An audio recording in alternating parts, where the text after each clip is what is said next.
বাঙালি জাতির গর্ব এবং ভারতের অন্যতম সম্পদ নেতাজি সুভাষচন্দ্র বসুকে নিয়ে যে অপমানজনক কুরুচিকর মন্তব্য করছিলেন বিজেপির রাজ্যসভার সাংসদ অনন্ত মহারাজ, অবশেষে তিনি ক্ষমা চাইলেন। নেতাজি সম্পর্কে আমার অনিচ্ছাকৃত কিছু বক্তব্যের জন্য কেউ যদি মানসিকভাবে আঘাত পেয়ে থাকেন তার জন্য আমি আন্তরিকভাবে দুঃখিত। কারণ তিনি ক্ষমা চাইতে বাধ্য হলেন। রাজ্য সরকারের পক্ষ থেকে রাজ্যের মুখ্যমন্ত্রী শুভেন্দু অধিকারী হুঁশিয়ারি দিয়েছিলেন যে এদের বিরুদ্ধে ব্যবস্থা নেওয়া হবে, অবিলম্বে আপনারা সোশ্যাল মিডিয়াতে ভিডিও মারফত বা বিভিন্নভাবে ক্ষমা চান। সেই ক্ষমা চাইতে কিন্তু বাধ্য হলেন। ক্ষমা চেয়ে কি তিনি পার পেয়ে যাবেন? না। আজকে যেটা জানতে পারছি বিভিন্ন নিউজ মারফত, যে অনন্ত মহারাজের বিরুদ্ধে একটি এফআইআর করা হয়েছে কোচবিহারে। শুধু কি একটা এফআইআর? বাঙালি জাতি পশ্চিমবাংলার বুকে এবং ভারতবর্ষের বিভিন্ন জায়গায় হাজার হাজার থানাতে এফআইআর করবে বলে এমনটা কিন্তু খবর পাওয়া যাচ্ছে। নেতাজিকে নিয়ে যে অপমানজনক মন্তব্য, তিনি কুরুচিকর মন্তব্য করেছিলেন, তিনি ক্ষমা চাইলেন, সেই ভিডিও আপনারা দেখলেন। তার বডি ল্যাঙ্গুয়েজ, তার শারীরিক ভাষা কি সেটা বলছে, মানে তিনি মন থেকে ক্ষমা চাইলেন? এই মাত্র কয়েকটা লাইন বলার জন্য তাকে একটা বাংলাতে লেখা দেখে দেখে বলতে হচ্ছে। আর নেতাজিকে নিয়ে যখন কুরুচিকর মন্তব্য করছিলেন তখন তাকে দেখে বলতে হয়নি। তখন তিনি ব্রিটিশদের বুলি বা ব্রিটিশদের যে কথাগুলো, তারা যে অভিযোগগুলো নেতাজির বিরুদ্ধে করতেন, তিনি সেই সমস্ত ভুয়ো ইতিহাস বা সেই সমস্ত লেখাগুলো কি করে তিনি অত চেঁচিয়ে চেঁচিয়ে বলতেন? এখনও পর্যন্ত বাঙালি জাতি এবং দেশের মানুষ অবাক হয়েছে যে অনন্ত মহারাজ এখনও পর্যন্ত জেলের বাইরে রয়েছেন, তিনি জেলে যাননি। নেতাজির মতো এত বড় ব্যক্তিত্বকে নিয়ে এত কথাবার্তা বলেও তারপরেও শুধুমাত্র ক্ষমা চেয়েই কি পার পেয়ে যাবেন? এবং শুধু এ বিষয় নিয়ে অবিজেপি মানুষজন তারা যে শুধু প্রতিবাদ করেছে তা নয়, বিজেপির মধ্যেও কিন্তু যথেষ্ট প্রতিবাদের ঝড় উঠেছে। আপনারা যদি দেখেন, অর্থমন্ত্রী থেকে শুরু করে বিজেপির বিভিন্ন শাখা নেতা মন্ত্রী, তাদেরও অনেকে কিন্তু এই মন্তব্য নিয়ে, নেতাজিকে অপমানজনক মন্তব্য বা কুরুচিকর যে বক্তব্য, সেটা নিয়ে কিন্তু বিজেপির মধ্যেও কিন্তু ঝড় উঠেছে। এ বিষয় নিয়ে আমরা কথা বলেছিলাম ডাক্তার অরিন্দম বিশ্বাসের সঙ্গে। তিনি কি বলছেন আপনাদেরকে শোনাবো। আমাদের চ্যানেলটি অবশ্যই সাবস্ক্রাইব করে রাখুন। ভিডিওটি ভালো লাগলে লাইক, কমেন্ট এবং শেয়ার করবেন। ব্যাপারটা হচ্ছে, নেতাজিকে অপমান করা মানে সমগ্র বাঙালিকে অপমান করা। এখানে কোনো কংগ্রেস, বিজেপি, সিপিএম দেখার বিষয় নয়। নেতাজি আমাদের অন্তরে আছে, সেই বিষয়টা প্রত্যেক বাঙালি অনুধাবন করে। তো আমার বক্তব্য, যে মানুষটা লড়ে গেলেন চোখে চোখে, আর ঘটনাচক্রে অনন্ত মহারাজ, আমরা কেশব মহারাজকে নিয়ে আলোচনা করি, ভালো লেগ স্পিন করে, ঠিক আছে। তার মধ্যে কোন এক অনন্ত মহারাজ এসে গেল, কোন স্যাংচুয়ারিতে উনি থাকেন আমি জানি না, তো ওই স্যাংচুয়ারির মধ্যে থেকে উনি বলুক বলুক। কিন্তু আমার বক্তব্য হচ্ছে, শুভেন্দু বাবু ওনাকে থামিয়েছেন, এটাই আমরা অনেক অনেক উনি অনেক করেছেন। উনি দেখলাম উনি নাটক টাটক করেন অ্যাম্ফি থিয়েটারের মধ্যে, সেই হবেই, বিচার হবেই বলে। এবার এটা নিয়ে একটা নাটক করুক উনি, সেটা ভালো। কিন্তু অনন্ত মহারাজ সমগ্র আজকে তার জাতির লোককে অপমান করলেন, বাঙালিদের অপমান করলেন।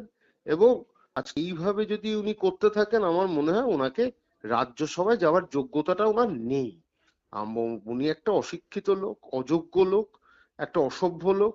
তো সেই লোক যদি গিয়ে রাজ্যসভায় উপস্থিত হয়, তাহলে তো এরকম অসভ্যতামি হবেই। নেতাজিকে নিয়ে যদি আজকে উনি এরকম আলোচনা করে বসেন, পড়াশুনো নেই, কিছু জানে না, এখন ওনাকে আবার নতুন করে নেতাজির পাঠটা পড়াতে হবে।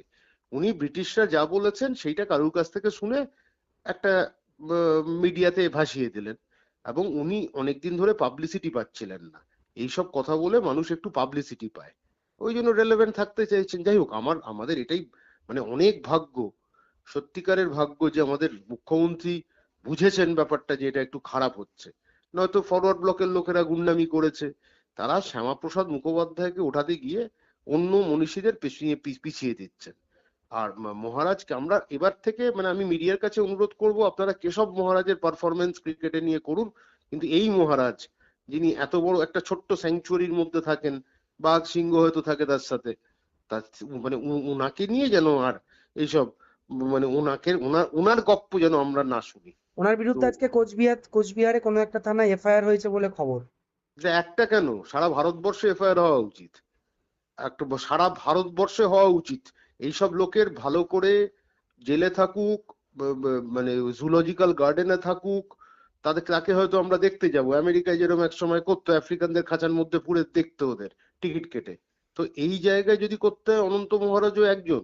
কিন্তু এই অনন্ত মহারাজকে নিয়ে আমি আলোচনা করতে গেলে মনে হয় আমার সময় নষ্ট, আর আমার ওই রুচি নেই নামতে, যে আমি অনন্ত মহারাজকে নিয়ে আলোচনা করব।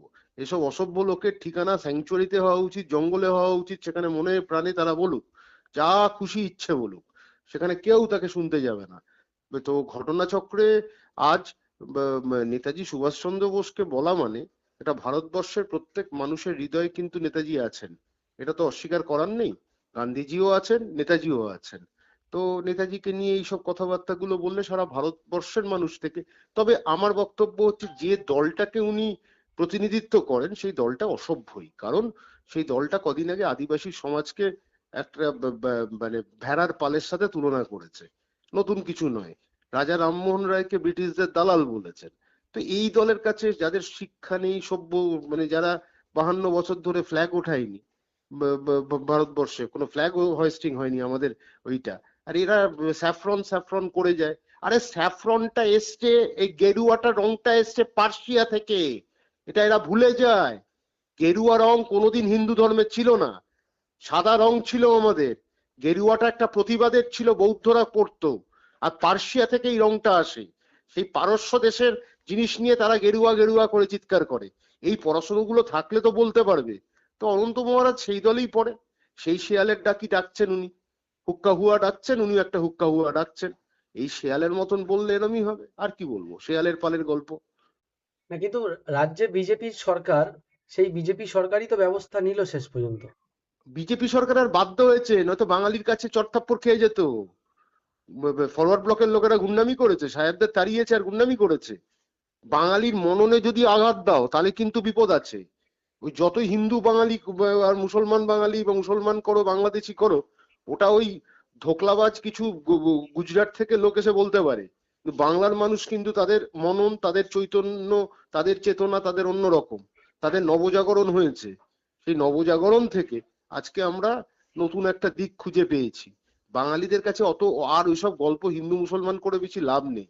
যা হয়েছে হয়েছে, একটা সুনামিতে হয়েছে, কিন্তু এই রকম না, এটাই শেষ। এটাই এই আরো 57 মাস আমাদের এই কষ্টটা সহ্য করতে হবে, কিন্তু বেশি দিন টেকানি। আর এমনি আরশোলা নাড়িয়ে দিয়েছে, এরপর হাতি নাড়ালে তো অন্য জিনিস হবে। আরশোলা এমনি ভিতটাকে শেষ করে দিয়েছে। ওই জন্য এত কান্নাকাটি করে রাত 12টার সময় ফেসবুক লাইভ করতে হয়। আর আরেকজন তো পালিয়েই গেছে, আমাদের স্বরাষ্ট্রমন্ত্রীকে তো দেখাই যাচ্ছে না পার্লামেন্টে। তো ঘটনা হচ্ছে এই চলতে থাকলে এই দলকে লোকে এবার প্রত্যেক বাঙালি মুখে থুতু ছেটাবে, যে যা হয়েছে অনেক হয়েছে। এবার নেতাজিকে নিয়ে কিছু বলিস না, রবীন্দ্রনাথকে নিয়ে কিছু বলিস না, রাজা রামমোহন রায়কে নিয়ে কিছু বলিস না। তো এরা জানবে, তো পড়তে হবে, ইতিহাস করতে গেলে পড়তে হয়। একমাত্র নেতাজিকে নিয়ে সব থেকে বেশি ক্রিটিক্যাল হয়েছে হিউজ টয়। হিউজ টয়ের একটা বিষয় ছিল, তো সেইখানে আজকে এরা তো আর হিউজ টয় পড়েনি, না পড়েই একটা বলে দিল। তো আমার বক্তব্য হচ্ছে বিজেপি করুক, বিজেপি এখন বাধ্য হয়েছে, নয়তো প্রত্যেকটা জায়গায় লোকে কিন্তু থুতু চেটাবে। ওই স্বপন দাশগুপ্ত ইংরেজি কেউ শুনবে না, শ্রমিক শক্তি চট্টোপাধ্যায় কেউ শুনবে না। আর বাকিদের ছেড়ে দিন, বাকিদের শিক্ষাগত যোগ্যতা কতটা আছে সেটা সবাই আমরা জানি। তো এখন দেখা যাক।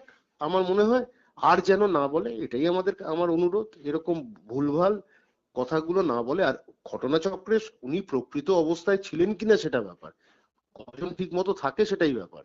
কারণ মাঝে মাঝে ওরা 8টার পর আর ঠিক থাকে না। তো এখন দেখা যাক। তো আগামী দিন কিভাবে ব্যবহার করে, কিন্তু মনীষীদের সম্মানটা জানাতে হবে।